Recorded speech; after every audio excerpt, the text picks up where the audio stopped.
Hey everyone. Today I'm going to compare the Profoto B10 with the Godox AD300 Pro.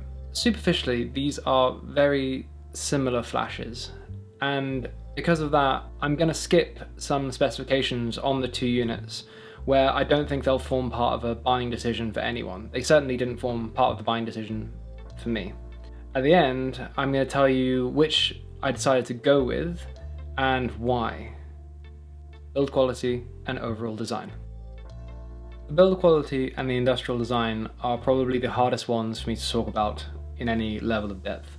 I'm not an engineer, so I can't comment on the circuitry or the bulbs or anything that is held within the units. But I can comment on how they are to hold, how they are to use, what the peripherals feel like, and on that basis, the Profoto is clearly a cut above the Godox.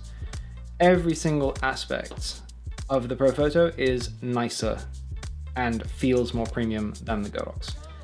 The dials and the buttons are of a nicer quality. The screen is clearly far superior. The plastics used on the body as well, just nicer plastics. Even small things like what the light comes with. For example, this mounting bracket is way nicer than the Godox one. It is made of metal, or if not, just a very nice plastic. And it locks in place in a way that I have never been able to get the Godox one to lock in place, because it has little teeth on the inside of the hinge here. This kind of quality just coming with the lights. It should be expected at the price point that the Profoto comes in, of course, but it's still a difference, and it's a difference that I think matters when you're on a shoot. And I say that because on shoots where I've used the AD300 Pro, before modifying the bracket that came with it, just like Robert Hall suggested with a rubber washer, my light was drooping. And with the Profoto, this bracket, it simply works. And it does so completely reliably. I honestly cannot fault it. But like I said, my comments on build quality, they can only go so far. You know, the Profoto is the nicer lights to me on the outside, but that's about as far as I can take that. User interfaces. The user interface is where these lights stand apart again. The Profoto's interface is modern, clean, fully spelled out, like something from the future of photographic design, and the Godox's is like something from the past of photographic design. It's a bit like the difference between the top-mounted displays on old-school DSLRs versus the new, more modern displays on mirrorless cameras. It's not that one is necessarily bad and one is good, but just one is fine and one is delightful to use. The triggers is where it gets a bit more complicated, and I think more down to personal preference. The Profoto trigger is very expensive, yet offers less information and less functionality than the Godox one. The Godox one shows you all of your settings, gives you every option you would have if you were accessing the light directly. But the Profoto one, while seemingly offering less, is sort of different as well. And I think by offering less, it offers a more streamlined experience. I'd read before buying the Profotos that not seeing the number of your flash power on the actual trigger was terrible, and that you'd have no idea what you were shooting. Because all you see is what you're adding, you don't see the number you're actually shooting at. But in practice I found that it doesn't really matter. I'm judging based on what the subject looks like, I'm not judging based on what 1/16 should be. By just adding power, I'm thinking more in terms of the finished image than actual power of the flash. And I've seen it written in forums that the Profoto trigger is way more reliable than the X-Pro trigger from Godox, and frankly that just hasn't been my experience. I have shot with the Godox for 2 years and basically never missed a shot. Really, the user interface point comes down to personal taste. I'm fairly ambivalent about them. I'm happy when something I own has a nice interface, but it doesn't need to have a nice interface for it to be a great product. So now let's move on to what the Profoto offers that the Godox doesn't. The AD300's missing features. I said at the beginning of this review that I wasn't really going to focus on specs, because to me the lights are very similar. I'm fairly confident that you could put them in the same situation and get very similar results. I don't really believe in the light quality argument that I've heard people make, because it's been largely disproved by Robert Hall and a very fancy bit of technology that measures such things. But the B10 does have two features that the AD300 Pro does not. And those features matter to me personally, but they might not matter to you. I do photo and video, so these are very relevant to me. Firstly, you can charge the battery while using it. That's extremely useful if you are going to be in a location for a while and needing to shoot for quite some time. You won't be thinking about your battery level, you won't be worrying that you need to swap them out and charge them, and you can shoot without concern. The light will just keep going.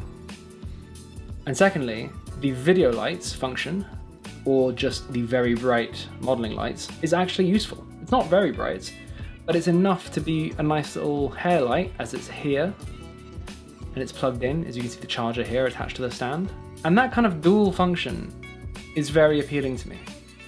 Having the B10s has basically meant that, aside from buying or renting much more powerful video lights, I can make do with the B10s that I have and light my videos reasonably well.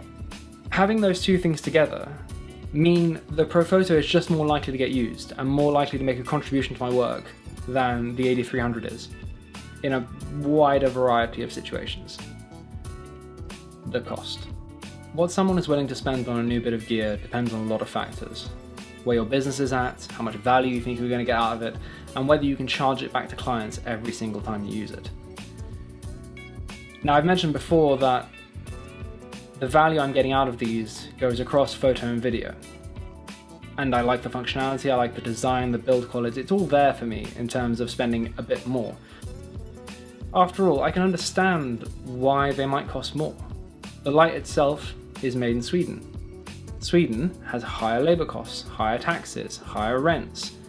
Profoto has a very robust marketing presence and a support network. Every single bit of the Profoto Duo kit is delightful. The bag they come in is now my main photo bag. Am I personally a bit annoyed that even the trigger, even the umbrellas, even the softboxes are enormously more expensive than competition? Yeah, that's a bit annoying. I'm not yet convinced that their modifiers are significantly better to justify that level of cost increase. But there are alternatives, so I can live with that. The actual flash itself, I think, justifies its higher cost.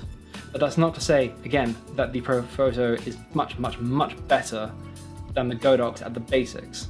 Not at all. The Godox does the job. But I can see personally why the Profoto costs more.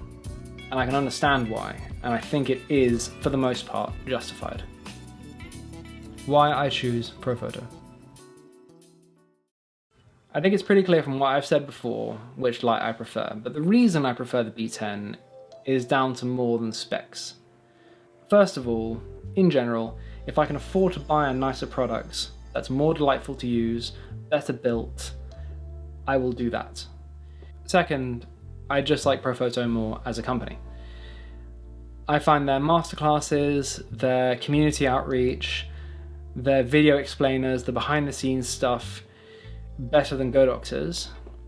So if I can back the company that has that kind of mentality about photographers and the community, then again, if I can afford it, I will do that. Third, if I want to expand my lighting kit for a bigger job and really light a massive scene, I know that the Profoto trigger will work with them, I know that my modifiers will work with them, and I know that I'll have a consistent experience if I need to expand my kit ever. And fourth, and probably the most important, is that every single professional photographer that I have met or worked with has sung the praises of Profoto in general, and then sometimes the B10s in particular. So to me, the choice was fairly clear.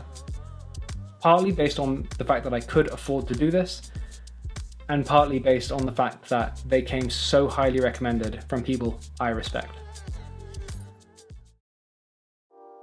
thank you for watching. I'm curious.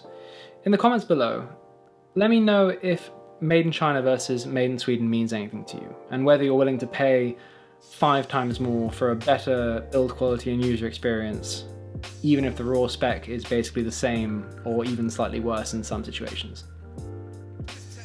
And actually, the bag that my Duo kit came in is really interesting. Would you be interested in seeing a review of that bag and whether it's worth buying as a standalone camera bag, not just as a sort of kit with the lights? I'd be happy to put that together if it's something you're interested in. And of course, if you have any other questions or comments, please leave them below and I'll get to you as soon as I can. I've got other videos on the Leica M262 and the Pentax LX, so if you're interested in those cameras, do check that out. Anyway, that's probably all I can do for today, so I will see you in the next video.